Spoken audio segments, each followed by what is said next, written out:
Halo Jabro Tim. Ada sesuatu yang lagi rame nih. Lu harus kasih dia kesempatan lagi. Di atas kertas lo semuanya harusnya menang. Ada bahasan yang paling ditunggu-tunggu.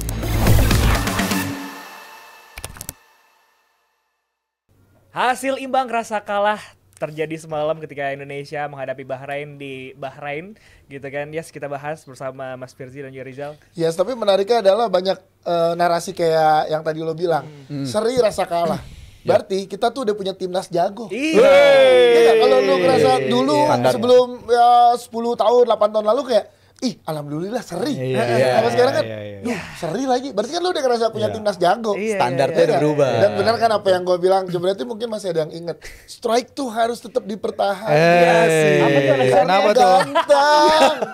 Golin lagi. Bagus Elklemer, emang idola gua lu, Rafael Strike. Lu tahu abis ini apa? Brand-brand siap endorse dia.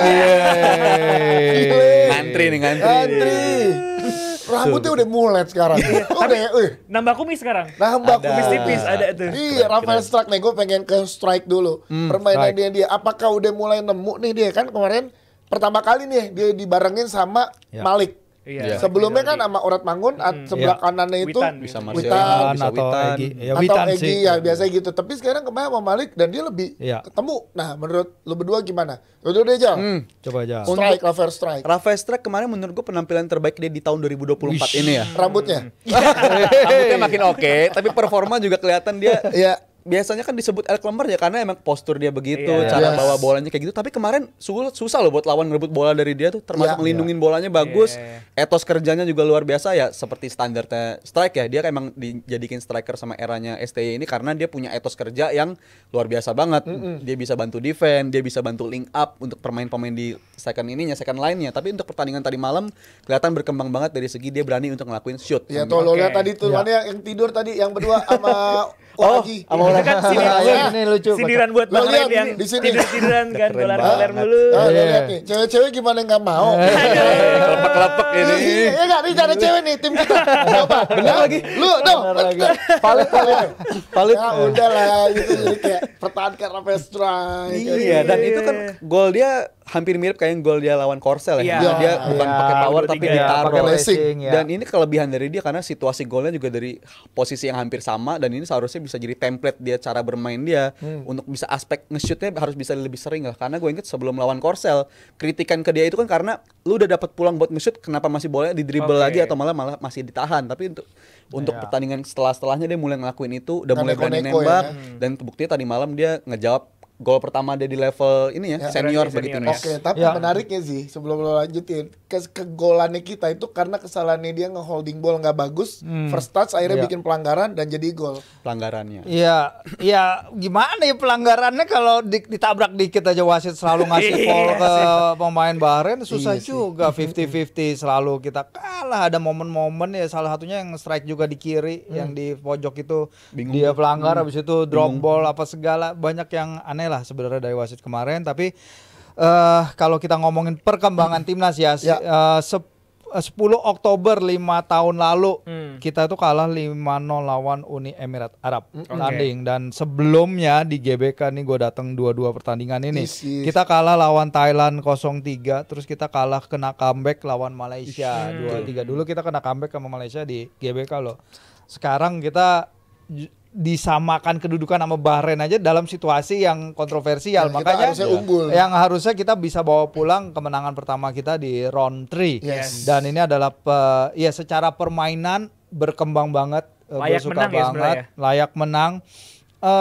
Lini depan kan adalah salah satu lini yang sebenarnya jadi catatan mungkin salah satunya dari gua ya bagaimana kinerja lini depan kita itu emang harus ditingkatkan, harus ada sumbangsi lebih gol dari para penyerang kita. Rafa Strike ini dia baru mencetak gol pertamanya di timnas setelah 17 pertandingan atau 14 pertandingan tergantung pada ngitung pertandingan lawan Tanzania itu atau enggak di pertandingan pemanasan itu.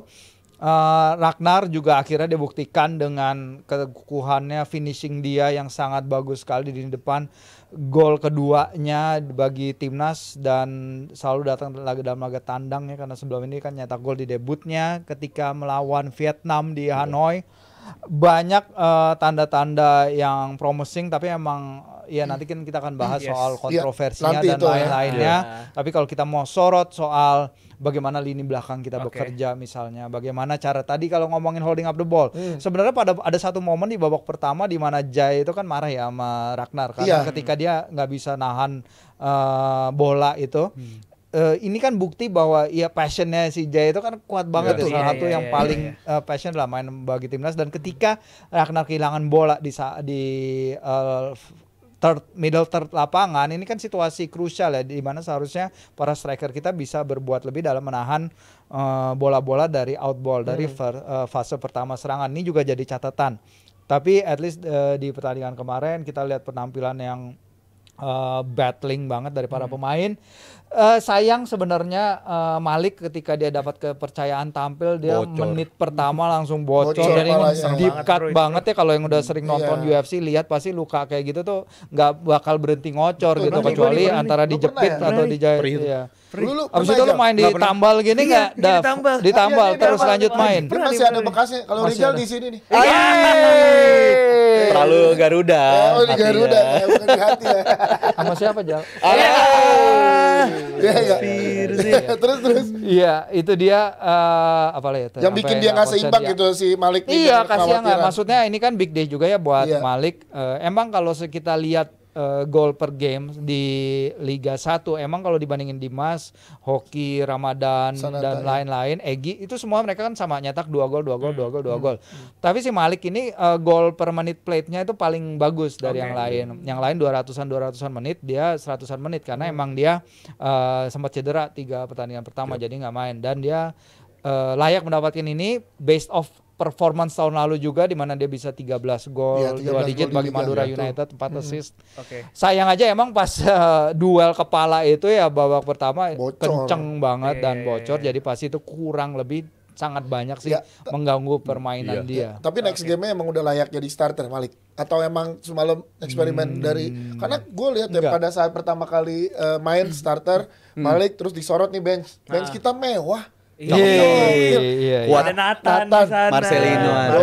Jagoan kedua gua setelah Rafael Strike, Sen Patinama. Betul. Asnawi, Lai Gacer sama Portefsi. Iya, bener. Ya bisa jadi. Tapi kan ini kita lihat adalah bukti bahwa bagaimana Coach STY itu berani mengubah ya sesuatu yang mungkin nggak terlalu berhasil di laga-laga sebelumnya, walaupun ada kita coba Witan, kita coba Rafa, dia sejauh ini kita akan lihat bahwa emang ternyata Ragnar dan si Rafa itu akan mungkin jadi pilihannya ST untuk saat ini. Kita nggak tahu ke depannya akan seperti apa, tapi untuk saat ini kelihatan banget bahwa dia suka kerja kerasnya, runs in channelnya, lari ke channelnya, dan skemanya Coachin emang dalam transisi pasti melibatkan Ragnar dan Rafael Strike. Dua orang itu. Sementara Marcelino kita tahu dia bagus, tapi selama setahun terakhir kan dia waktu bermain di klub kurang minim banget, sangat minim. Apa? Dia kayak lagi nariknya gitu semuanya begini. Tapi ketajaman dari striker timnas ini ada faktor dari striker pelatih striker timnas si Yum Ki-hum ini berarti ya? Iya, waktu itu gua bahas yang di preview ya, bagaimana emang jumlah golnya itu paling banyak kan emang Dimas Derajat 6 gol, tapi dari 6 gol itu 3 datang lawan Brunei, habis itu Nepal, habis itu Curaçao. Jadi emang kalau menghadapi tim-tim yang level besar, disinilah peran para pemain lain untuk membantu mencetak gol. Kita ketika menghadapi Jepang dan Arab Saudi yang menyumbang gol kan adalah si Sandy. Jadi underlap dia, overlap dia, mata dia untuk melihat peluang tuh sebenarnya bagus juga gitu. Dan kalau kita lihat Rafa ini kan emang dia mencetak gol dari tembakan menit 74. Ini pemain yang ketika menghadapi Australia hanya punya 1 shot on target, dan itu pun datang pada menit pertama laga yang habis bolanya tembakan Sandy mental, habis itu dia follow up ditahan Matt Ryan. Masih ada PR yang harus ditingkatkan, terutama bagaimana decision making, lagi-lagi decision making. Kalau kita bilang menit akhir itu jadi kan diskursusnya di sosial media kan adalah kenapa wasit ngasih injury time banyak banget, kedua kenapa enggak Witan begitu dapat bola langsung lari ke pojok. Itu kan split second decision yang dia harus ambil. Dia memilih untuk memberikan operan ya. Ketika itu ya kita mungkin nggak bisa salahin, tapi Iya. kita tahu setelah kita lihat pertandingannya selesai, oh seharusnya gini ya. Kalau sepak bola seharusnya gini kan gampang. Gampang Seharusnya bro, gini, semua bisa diulang tapi kan enggak ya kan, tapi keputusan di situ kan Iya, semua di lapangan, pressure-nya ada di betul. situ. Yes. Tapi gue nonton pertandingan ya, kenapa Indonesia di 30 menit pertama terlepas dari pemain-pemain Bahrain yang gampang Guling-guling. disenggol jatuh apa segala itu macam. mau rese banget. Iya itu emang rese dan itu mengganggu ritme jadi jarang banget bola jalan babak pertama. Kenapa di 30 menit pertama tuh kayak susah banget menemukan bentuknya gitu. Iya. Oper-operan kaki-kaki pendek apa segala macam belum ketemu. Itu kenapa tuh menurut Menurut kalian? gue praktis 30 menit pertama emang permainan kita nggak berkembang ya. Iya, Permainan kayak kita nggak berkembang. Kayak pun nggak kelihatan sih. Nggak kelihatan Di dan tengah. bola di tengah pun juga lebih banyak mati. Kita buat nembus tengah pertahanan mereka pun juga sulit banget karena permainan kita nggak berkembang. Dan tadi Mas Firzi udah nyinggung juga terlalu mudah hilang bola di tengah ya. Ada momen Bang Jai juga marah-marah, itu juga faktor yang berpengaruh. Kita masih terlalu mudah untuk kehilangan bola di area khususnya 30 menit pertama. Iya. Tapi respon kita setelah kebobolan emang harus diakui bagus. Tapi kalau kenapanya di 30 menit pertama itu kita mainnya nggak stabil, cenderung agak goyah, itu ya mungkin karena faktor bisa dikatakan Messi Hilgers masih fase adaptasi karena area kanan juga kelihatannya nggak terlalu Jersinya yang dong. Hilgers nomor 2. Udah tahu. Tahu loh, Keluar duluan. daftarnya. Faktor adaptasi itu pasti sulit, yang mana itu harus mengharuskan si Bang Jai yang biasanya beroperasi di area yang agak tengah maupun ke kanan itu beroperasi di area yang kiri, di luar kenyamanan dia. Itu pasti berpengaruh juga. Dan di tengahnya itu juga beberapa kali Tom Haya itu emang diincer buat nggak dibuat Ditutup. nyaman ya, nggak Betul. dibuat nyaman, nggak bisa balik badan untuk nggak bisa ngalirin bola, dan itu terjadi di 30 menit pertama. Tapi setelah itu, setelah kita udah mulai tahu kita bisa mancing dia, kita bisa keluar dari tekanan, praktis kita berkembang. Itu penampilan Iya, baru kita berkembang Sebenarnya banget. kalau dibilang Jai rada nggak nyaman di kiri sebenarnya nggak juga karena dia kan main Venezia mainnya di Di sisi situ. kiri Oke. pertahanan ya. Cuman emang kemarin yang beda adalah Bahrain itu ngepresnya tinggi banget, practically one on one dengan back kita. Ketika back kita mencoba keluar dipaksa untuk out ball-nya diburu-buru gitu. Ada juga satu momen di mana Jay ngasih back pass ke Martin yang Iya, tinggi sedikit bolanya. tinggi. Jadinya kan itu kan juga karena Dekat juga Dekat tuh, coy. iya. bedakan karena hasil pressure, dan kita di sini beruntung juga punya kiper yang Nyaman. kadang dia bisa ngasih operan cool, calm, collected gitu. Yes. Yeah. Tapi kesalahannya ada juga juga saat waktu- dia tendangannya bodoh, bodoh dah aja. Penting jauh nih. Tapi yang penting jauh, dan disitulah kita beruntung punya dia bisa menakar kepentingan. Dan kalau kita lihat Hilgers di Eredivisie dia di antara back lain di Eredivisie dia salah satu yang tertinggi dalam progresif umpan progresif carries, membawa bola keluar dari area pertahanan, dan pass completion. Jadi sebenarnya emang dia bagus nih tiga-tiganya. Ya. Tapi kalau dibilang dia istimewa banget pada pertandingan itu sebenarnya Enggak enggak juga, karena emang ini proses adaptasi kan. Baru pertandingan pertama, Lu nggak bisa langsung masuk tim langsung boom. Iya, nggak bisa. Nggak bisa emang. Karena kan lo udah bahas Mel Hilgers dan Jay Itzes yang ada di lini belakang, sekalian nih kita bahas komposisi lini belakang yang kemarin ternyata gue sih sebagai fans terkejut karena Jordi Amat Nah. yang turun di selain Rizky Ridho yang sebelumnya formnya bagus banget buat timnas gitu. Iya. Tapi emang ini STY emang udah firm nih dengan 3 ini atau sebenarnya masih gampang antara Jordi dan Rizky Ridho atau gimana sih? Di babak kedua kan dimasukin kan? Iya, tapi Ridho. menurut lo gimana formasi yang pas starting 3 di belakang kita? Gimana sih? Ya gue Jal? sih seneng ya lihat kedalaman lini belakang Iya. kayak gini. Itu Jadi banyak di Twitter banyak yang bilang Jordi Amat abis loh. Iya. Iya. Masanya udah habis. Tapi kan yang menentukan adalah coachin. Kalau coachin menganggap dia belum habis dan dia lihat kan dia yang tiap kali lihat, Iya, dia latihan ya, berbicara, perkembangannya. latihan, dia yang berbicara langsung, discussion, ngelihat perannya Jordi di tim seperti apa ya. Kalau menurut coachin belum habis ya kita harus percayakan kepada coachin. Nah, menariknya kan babak kedua coachin entah karena mungkin Jordi juga baru balik cedera Iya, katanya atau bagaimana, tapi kan Rizky masuk dan langsung bisa memainkan perannya di sisi kiri lapangan, di mana dia mulai bermain akhir-akhir ini bersama Persija di sisi kiri gitu. Oke. Jadi dia emang mulai udah terbiasa di situ dengan Jai main paling belakang, itu kan safe banget, Safe banget. di sana. Jadi ya memang banyak opsi itu sebenarnya bagus. Tapi dan opsi itu pertama sangat tetap menyenangkan. Jordi Amat, Jay sama Mes Hilgers. Iya, Jordi Dinamis mungkin ya. dipakai karena dia emang sosok paling senior ya Oke. di sini ya. Mungkin leadership dia diperlukan, tapi kan kita juga tahu Jai punya leadership, si Rizky Ridho di klub juga punya leadership. Nah, Jadi kalau nggak ada yang- gimana nih komposisinya? Apakah akan gini terus nih? Masih Ya. ada Hapner juga yang cedera Masih kan? ada Hapner. Yo, gua rasa Mister Yang Yellow kan Card. takut kalau dipanggil Aura lagi. yellow card. El Preman, Aura Yellow Card. El abang-abangan nih, ini Iya. abang-abangannya timnas kita banget lah. Gue rasa akan ada persaingan yang sangat menarik antara posisi di area kiri back ya, yang antara Rizky Ridho atau Justin Hubner, yang mana akan jadi menambah ketebalan squad kita. Karena di posisi itu gue rasa Rizky Ridho juga udah menunjukkan performa dia bagus, mau ditaruh di kanan atau di kiri dia udah menunjukkan performanya tadi malam bagus. Dan kalau untuk Justin Hubner tentunya punya aspek lain dari segi switch play, dia switch playnya bagus banget, dari segi kontrol bola, passing bola mungkin nyaman banget. Gue rasa itu akan jadi suatu keunggulan bagi kita ketika dia udah fit lagi. Tapi kan nyatanya ketika pertandingan lawan China nanti dia nggak ada kan nama dia, dia nggak dipanggil untuk turnamen yang kali ini. Gue rasa nggak ada salahnya kita nyoba Ridho di posisi kiri itu, karena untuk Jordi Amat sendiri ya emang dia gue katakan dia sebagai penerjemah taktik STI di atas lapangan lah. Dan juga dari segi kita banyak lihat podcast para pemain di podcast sebelah itu bilang siapa pemain yang lu rasa bakal jadi pelatih di masa depan, jawabannya Jordi Amat. Siapa pemain yang paling leadership banget, Jordi Amat juga. Gue rasa aspek itu yang paling penting dari dia di dalam lapangan. Kita pilih dah masing-masing. Nah, 3 back ntar lawan China nih. Lawan China ya. Siapa aja? 3 di belakang kalau gue sih Miss Hilgers lanjutin lagi, Bang Jai di tengah dan Rizky Ridho yang di area back kiri. Rizky Ridho. 3 itu Bang sih. Firzi. Rizky Ridho nih. Rizky di kiri. Ya Jai sama Miss. Tuh, lanjut lagi. Jordi tetap enggak ada dong. Sama, gue setuju sama mereka. Iya. Lanjut Jadi sebenarnya Jordi bukan digunakan.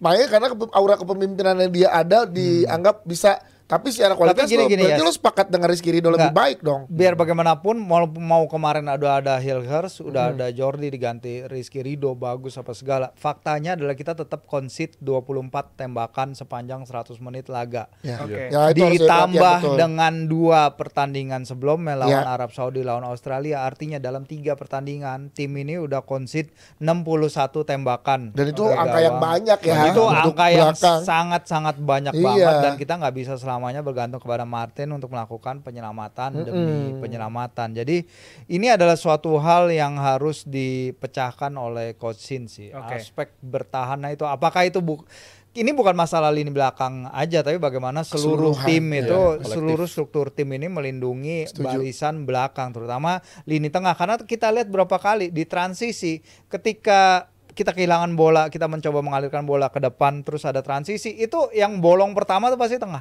Betul. Yang pasti itu banyak banget ruang di sana. Tom Haye, Ivar. Iya, Ivar, Tom Haye, Ivar. Dua di tengah situ gitu.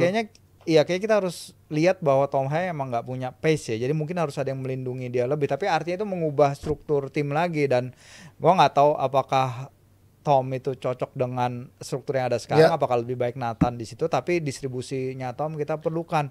Yang jelas banget berapa kali kemarin itu dalam situasi transisi 3 back kita itu ditekan 3 back lawan dan mereka kayak ngikutin di belakangnya tuh udah kosong. Jadi itu ngeri sih. Tapi sebelum selesai bahas yang pertama, ntar kita akan bahas lagi timnas dikit ya. Pilihan pertama back kiri kan Calvin Verdong, wing back kiri. Yang kedua tuh Arhan ternyata, bukan Shane Patinama ya? Oh, gua nggak tahu. Iya, kemarin Arhan kan main. Shane ada, tapi nggak dimainin. Dan sebelumnya juga Arhan yang turun, bukan Shane. Kebutuhan ini juga kan? Kebutuhan lawan juga ya. Kalau dibilang sebagai back kiri pas lawan Australia juga nggak bisa dibilang back kiri juga sih si Arhan ya. Dia lebih ke sayap. Dan gue yakin kayaknya di masa depan posisi Arhan itu bukan sebagai back kiri lagi deh. Sebagai pemain the next Gareth Bale campur Rory Delap. Iya, kombinasi gila tuh. Iya. Oke. Gue cuma penasaran aja posisi antara Arhan dan Zize Ezi. Arhan dan Patinama nih siapa di atas gitu maksud gua. Pilihan pertama siapa gitu. Ya kalau bahasa Arhan kan ini ya ada FYP. Gak lepas dari gak lepas dari. Itu aja. Silakan Sob. Oke, ini kalau tadi kita udah membahas yang secara taktik segala macam. Nah, abis ini yang bikin kita emosi nih. Kita bahas wasitnya. Kita bahas wasitnya. Jadi Jebret Tim jangan kemana-mana. Kita akan kembali sesaat lagi. Halo Jebret Tim. Ada sesuatu yang lagi rame nih. Lu harus kasih dia kesempatan lagi. Di atas kertas lo semuanya harusnya menang. Ada bahasan yang paling ditunggu-tunggu.